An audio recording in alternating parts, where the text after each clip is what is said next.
जयपुर वाले छोरे।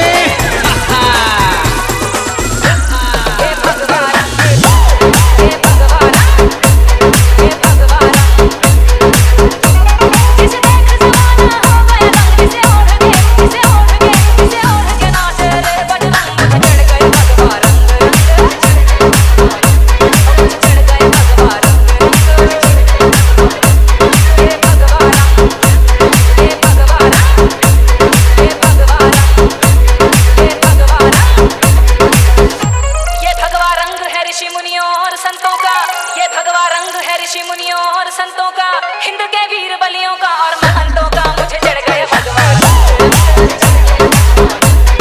चढ़ गए भगवान।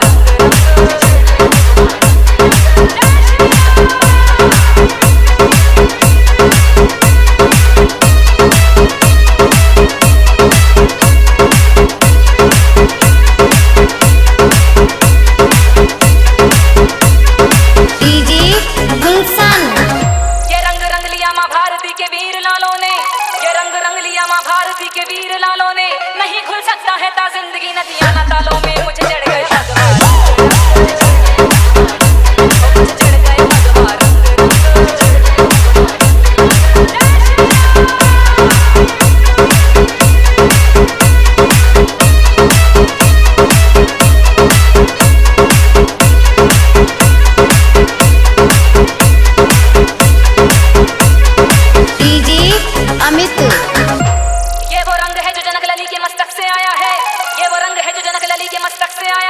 जिसे अंजना के लल्ला ने चोले में रंगाया है, मुझे चढ़ गए भगवान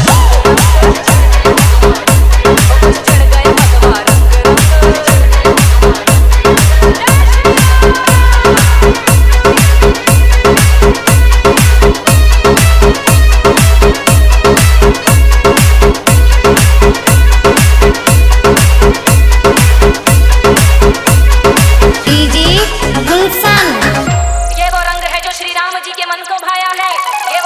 श्री राम जी के मन को भाया है, अवध को छोड़ते समय प्रभु ने तन रंगाया है, मुझे चढ़ गए भगवान चढ़ गए भगवान।